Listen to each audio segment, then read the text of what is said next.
Bueno, somos 41 participantes. ¿Sigo esperando? ¿Continúo? Que alguien me dice que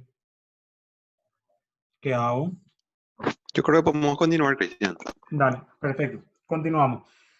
Eh, comenzamos de vuelta. Diagrama presión-tiempo, volumen controlado, flujo constante. Eso es lo que tendríamos que ver en un pulmón sano normalmente.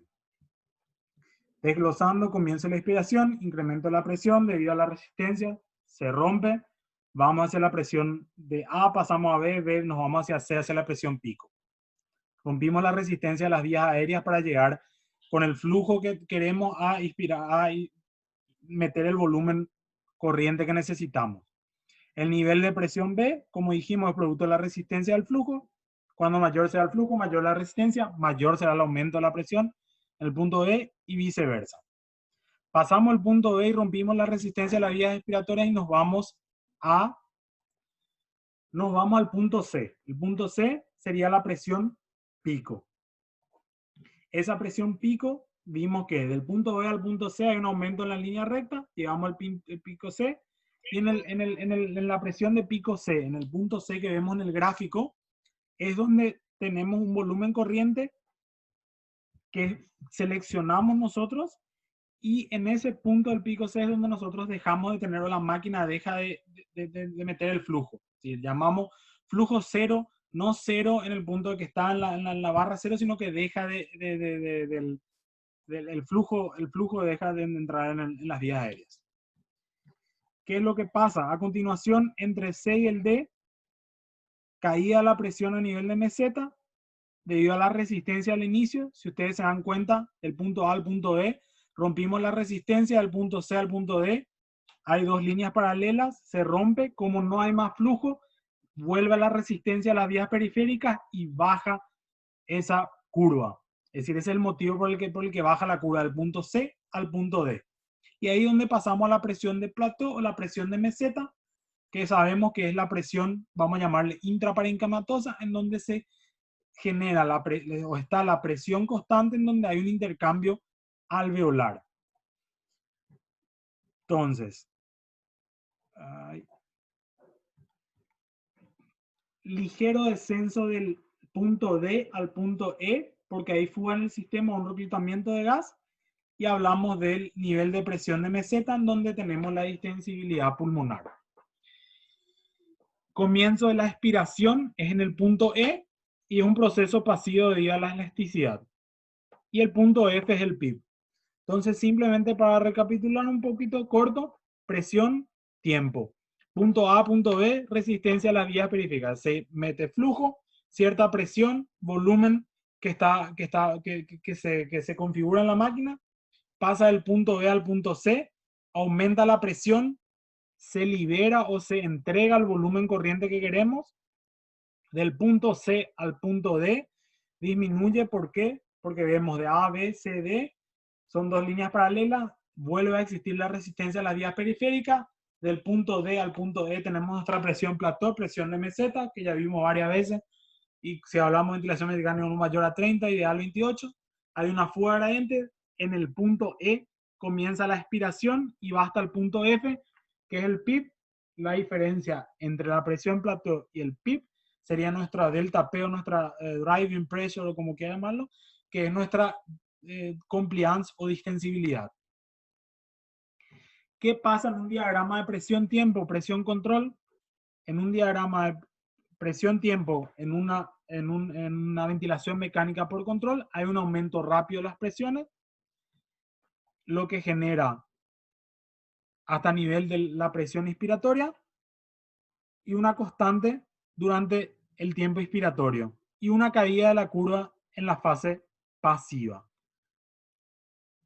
Es un poquito más sencilla cuando hablamos de el diagrama presión-tiempo en el control volumen. En los modos de presión, vamos a llamarle PSB o VIPAP, cuando hablamos de terapia intensiva, la presión es preestablecida y regulada. Y los diagramas de presión-tiempo no muestran cambios y son difíciles de detectar por cambios en la resistencia o la distensibilidad, que vamos a ver más adelante lo que es lo que nos interesa en los diagramas. Como regla general,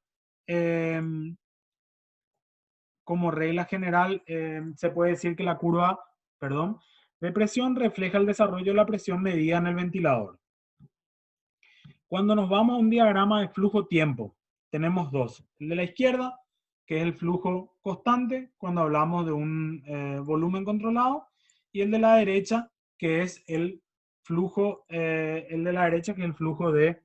desacelerante cuando tenemos una presión controlada por un volumen, ventilación controlada por presión. Cambio en el flujo inspiratorio-expiratorio, el volumen es transferido y se calcula integrando el flujo sobre el tiempo, lo que a veces se habla de que se equivale al área bajo la curva.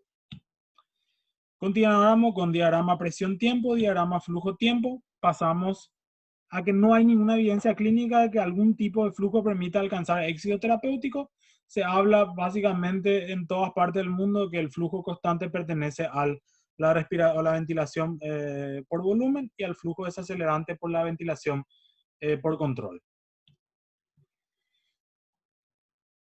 En la ventilación, en el tiempo, en el flujo-tiempo, cuando hablamos punto por punto, la primera parte asciende, la entrada de volumen constante. Durante la expiración hay un aumento en el valor seleccionado y constante hasta que el volumen sea entregado hasta este punto.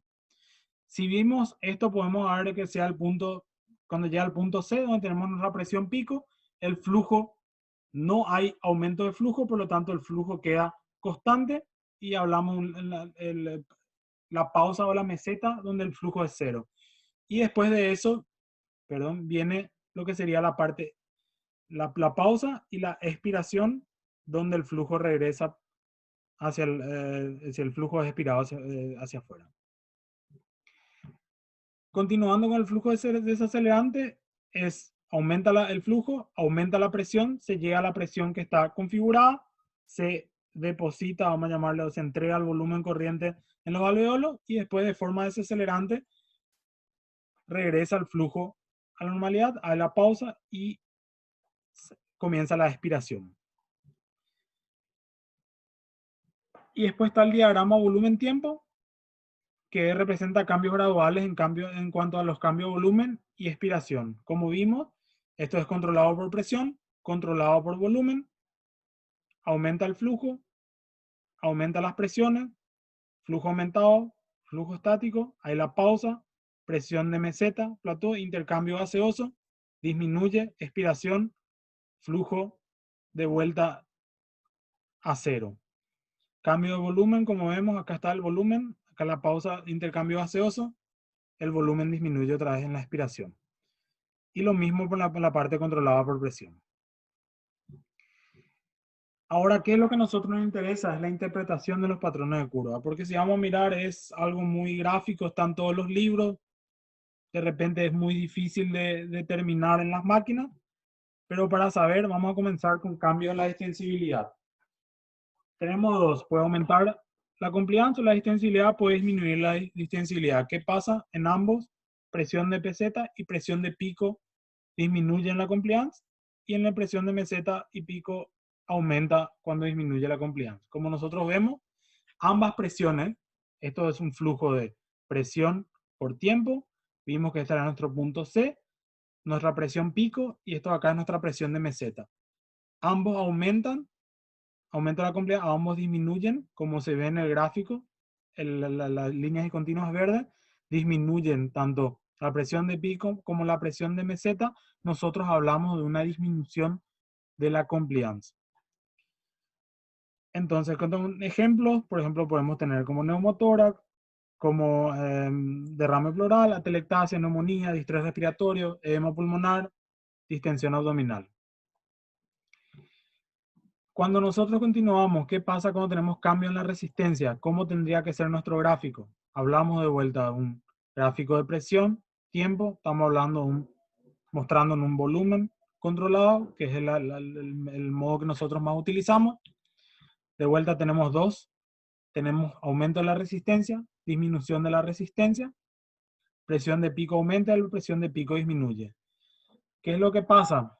Nosotros tenemos gráfico. Punto A, B, se rompe la resistencia de las vías, aumenta C, aumenta el flujo, se entrega el volumen, disminuye, pero acá vemos que la presión de pico está aumentada, pero sin aumentar la presión de meseta, nosotros hablamos de un aumento de la resistencia.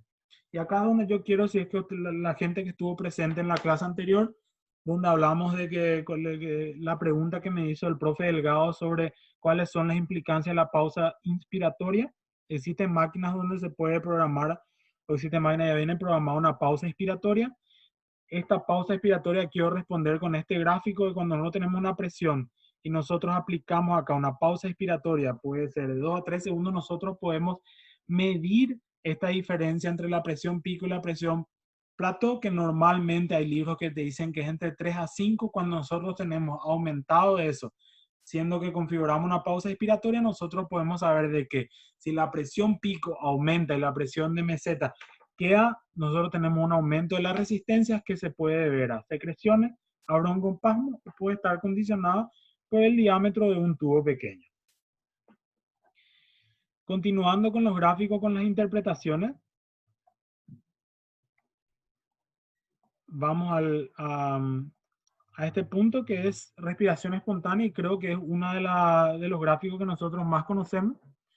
Cuando existe una gráfico presión-tiempo, volumen controlado, aumenta la presión, llega a pico, presión de meseta, y el paciente, hay una disminución de la presión. ¿Por qué? Porque el paciente intenta respirar o intenta generar una inspiración es decir, en el medio de nuestra ventilación, lo que genera una disminución de la presión, porque nosotros hablamos de que en la ventilación mecánica está todo invertido. Cuando nosotros respiramos, nosotros tenemos una disminución de la presión a nivel pleural, disminuye esa presión para meter el aire, para meter la ventilación, y hay un aumento de vuelta acá por encima de nuestra presión de meseta porque existe una expiración, una leve expiración, vamos a llamarle, del paciente. Pero normalmente esto nosotros no vemos, sino que vemos esta pequeña curva que se genera acá de que el paciente está intentando respirar.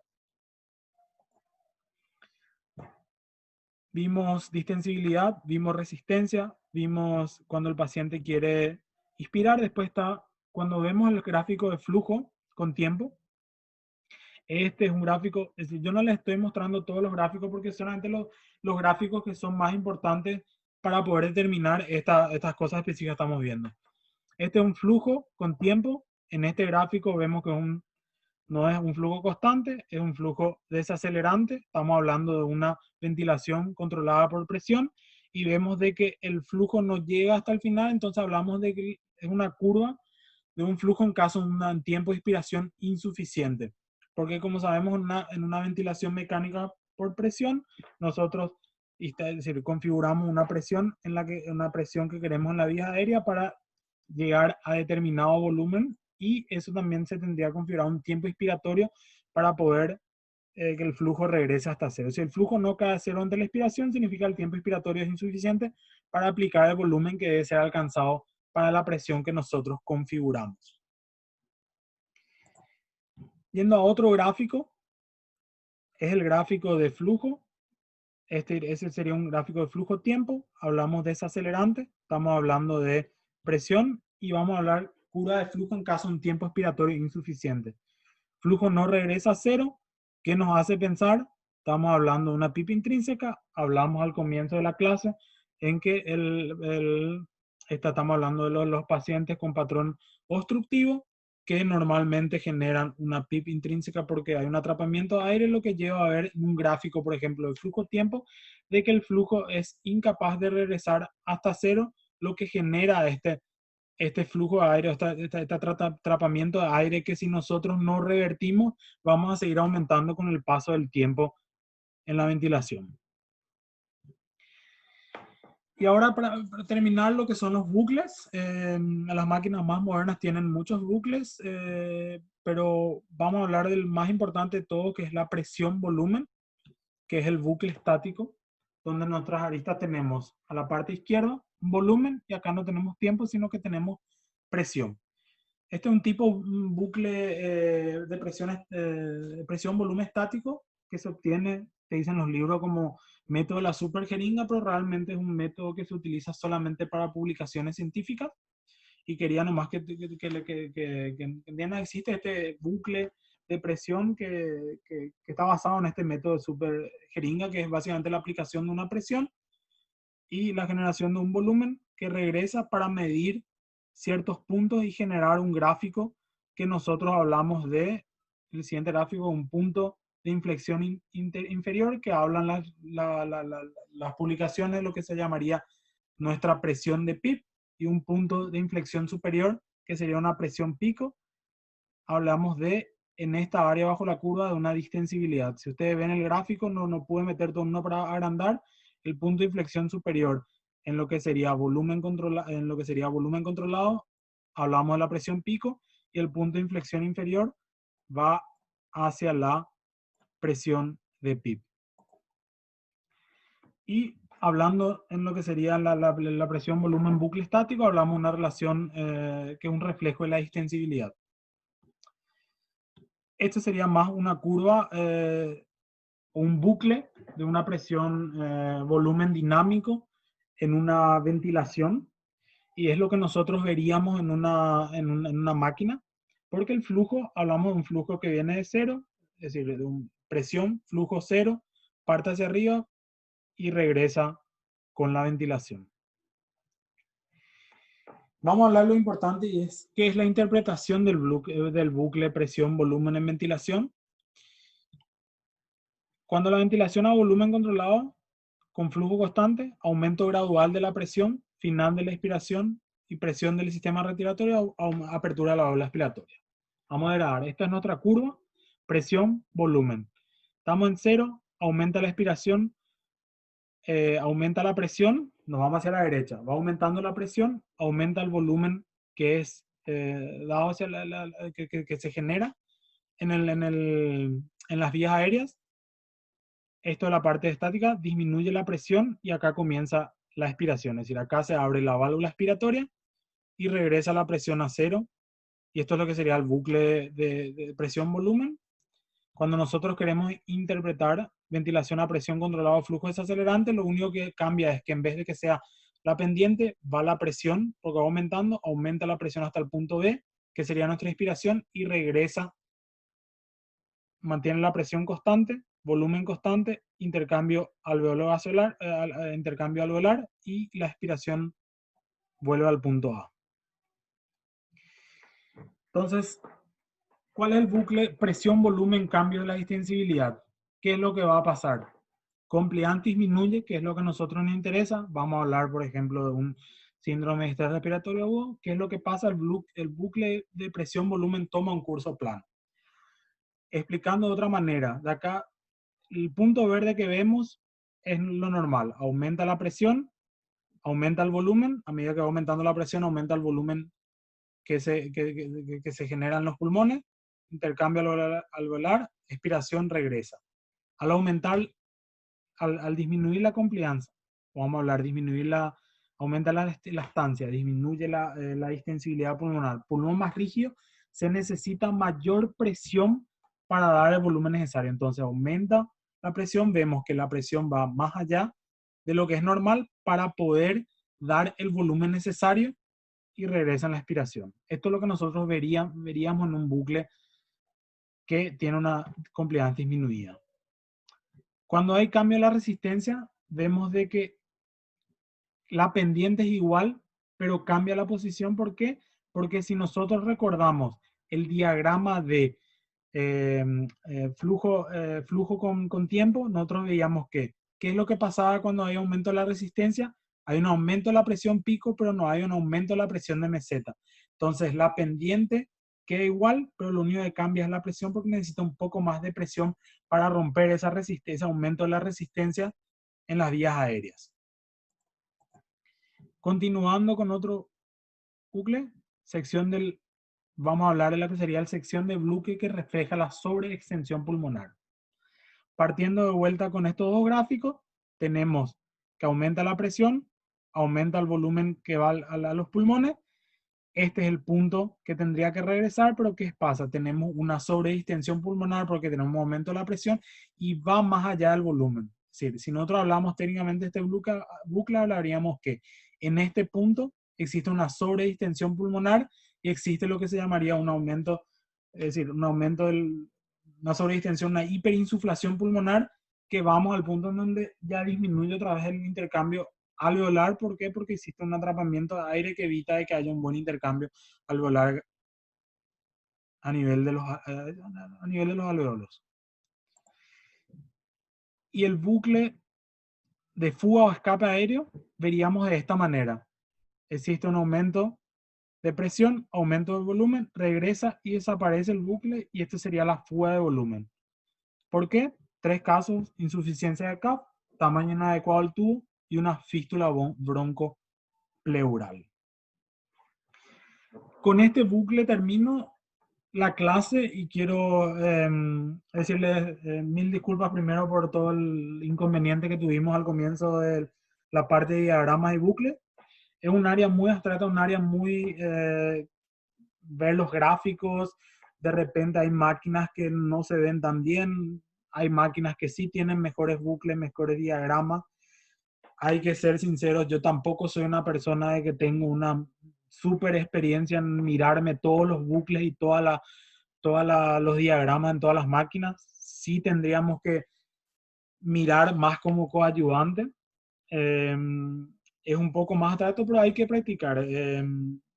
Yo quiero explicar que nuestra máquina, hay una máquina nueva que creo que la mayoría saben, la unidad de terapia, que es una IMT médica, es un ventilador de la unidad de terapia intensiva, que es bastante moderno, bastante nuevo, bastante actualizado, en donde creo yo que podríamos ver y tendríamos todos los bucles y todos los tipos de curvas presentes, y que podríamos nosotros practicar un poco más sobre este tema.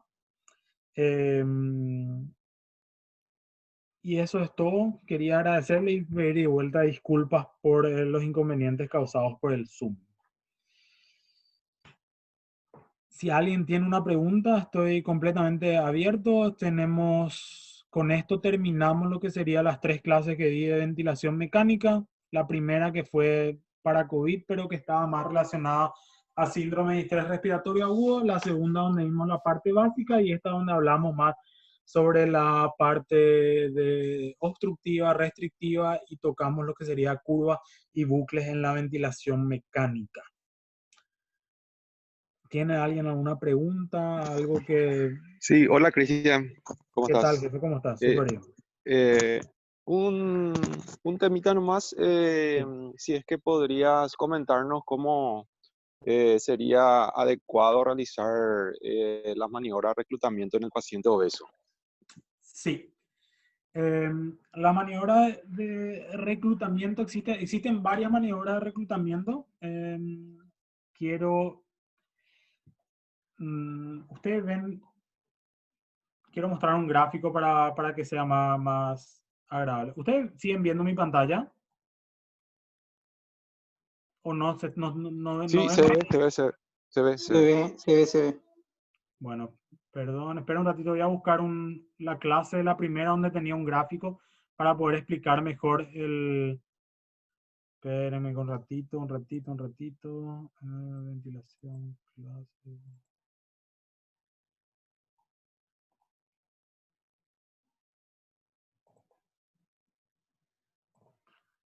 Un ratito.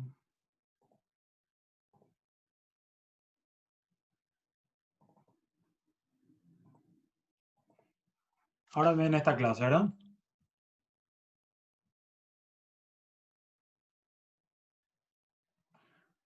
¿Ustedes están viendo la presentación? Se ve. Ok, perfecto. Entonces, vamos a llegar a este gráfico.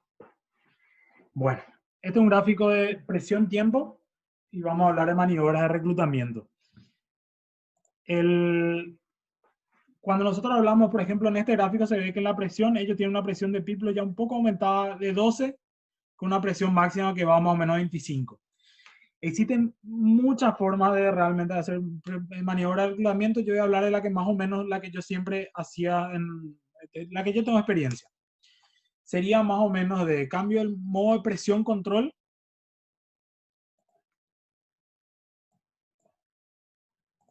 Modo de presión control con una presión control de 15. frecuencia respiratoria de 12 a 15, relación IE1 a 2, PIB inicial. Vimos esa tabla de PIB, o se habla que en pacientes obesos tendríamos que comenzar ya con una PIB entre 10 a 15. Si vemos este gráfico, estamos hablando de que estamos hablando ya que hay una PIB elevada entre más o menos 10 y una presión a 15. Mantenemos lo que sería la delta P de 2 y hacemos una FiO2 de 1,0 normalmente dicen muchas. Entonces, ¿qué se hace? Un incremento progresivo del nivel de PIB de 5 en 5. Cada 30 segundos hasta alcanzar un nivel de PIB de 25 a 30 más o menos. Existen estudios que, por ejemplo, existen, no sé si estudios, me confundo, libros en donde dicen que en los pacientes obesos llegar con una PIB hasta 30, vamos a llamarla acá, una PIB de 30, y en este punto tendríamos que tener, para pacientes muy obesos, podríamos llegar hasta presiones pico de 60 a 65 más o menos. Siempre cuando tenemos que tolerar hemodinámicamente. No vamos a aumentar nosotros el PIB hasta 30 y vemos que nuestro paciente obeso tiene de repente una presión, tenemos la posibilidad de una presión invasiva y tiene una sistólica de 70 o 60 con 30 y te empieza a descompensar completamente. Siempre tenemos que ver según tolerancia ir cada 2 minutos más o menos aproximadamente, es decir, cada 30 segundos ir aumentando.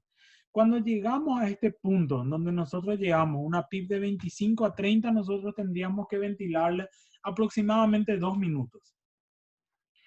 ¿Para poder qué? Para poder nosotros evitar o abrir todos esos alveolos y mantener, es decir, abrir todas las atelectasias que se generan en un paciente con presión. Ahora en este punto hay ciertos libros que te dicen, por ejemplo, estaba muy acostumbrado, existen máquinas de anestesia que tienen no solamente una pausa expiratoria, sino que tienen una pausa expiratoria. Este es el punto en donde se podría utilizar la pausa expiratoria, en el punto de que cuando el paciente inspira y llega a la expiración, las máquinas modernas tienen la forma de hacer la pausa expiratoria, o sea, se presiona el botón y se deja presionado el tiempo que uno necesita. Normalmente por seguridad son de 10 a 12 segundos lo que te dejan las máquinas modernas hacer una pausa expiratoria. ¿Para qué se hace? Se hace 10 segundos para abrir completamente todos los alveolos y mantener. Y eso se genera durante 2 segundos y durante 2 minutos un reclutamiento con un alto PIB, con una presión elevada y con pausas expiratorias para poder abrir los alveolos. Y después de eso, ir de vuelta bajando de 5 en 5 el PIB hasta llegar a nuestro PIB ideal, que sería entre 10 a 15, en donde tendríamos una buena compliance, una buena distensibilidad y hablando de punto y claro, donde ya después de la maniobra de reclutamiento hubiésemos abierto, vamos a llamarle todos los alveolos de la atelectasia. Esa es la forma más, creo que conocida de la forma de reclutamiento, es una de las formas que yo por lo menos particularmente practico en los obesos y también en la gente que tiene un síndrome de distrés respiratorio agudo que necesita maniobras de reclutamiento constante. ¿Se entendió o no se entendió? Perfecto, perfecto. Muchísimas gracias. Quería mostrar el gráfico para que entiendan cómo es más o menos de 5 en 5. Hay también, por ejemplo, como con las máquinas hay que variar tanto el PIB con la presión expiratoria. Hay, por ejemplo, máquinas modernas que tienen la función de modificar solamente el delta P o el dive pressure, ese que dijimos que tiene que estar menor a 15. Entonces, vos configurás un delta P 15 con una PIB de 5, entonces la máquina automáticamente vos vas modificando el delta P de 1, 2, 3, 4 para arriba, que ya está preparado y configurado para hacer maniobras de reclutamiento. Solamente a modo de información, las máquinas de maquette son las que tienen esa posibilidad. GE también tiene, Cristian. GE también tiene, perfecto, eso GE no también sabía. tiene desde el CarStation 620 en adelante, y nosotros tenemos incluso una máquina en el hospital que es la ASIS, que Sí. uno puede protocolizar esta mismísima maniobra en el apartado de procedimientos. Ahora uno va haciendo 2 o 3, creo que grabar hasta 6 maniobras de estas estandarizadas en presión, debido a que uno, si define el delta P, pasamos a unidad de presión, ejecuta el ejercicio se hace solo mientras el anestesiólogo le da soporte hemodinámico al paciente o evalúa si es que el nivel de tolerancia, ¿verdad? Mira la curva de presión invasiva, etcétera. Y es Excelente, excelente. excelentísimo el tener esta herramienta, ¿verdad? Yo en el hospital pediátrico tengo en la cardio y la verdad que me ahorra muchísimo trabajo cuando voy a reclutar. Es súper excelente. Es para mí una función, cuando yo probé con una máquina maquette, es mucho más cómodo y es mucho más fácil y no tenés que estar esperando que varias curvas de volumen para saber si es que realmente cuál es el volumen que estás, porque, por ejemplo, la máquina de Spacelab y la de Drive y eso no tiene la función. Entonces, básicamente tenés que subir el PIB y al mismo tiempo subir, pero tenés curvas de volumen entre el medio. Realmente es es excelente esa máquina y esa función que tenemos. ¿Alguna otra pregunta respecto a, no sé, diagrama o curva? Realmente un poco abstracto, es difícil esa parte y no mucho se habla y lastimosamente hay que practicar bastante viendo curvas y bucles.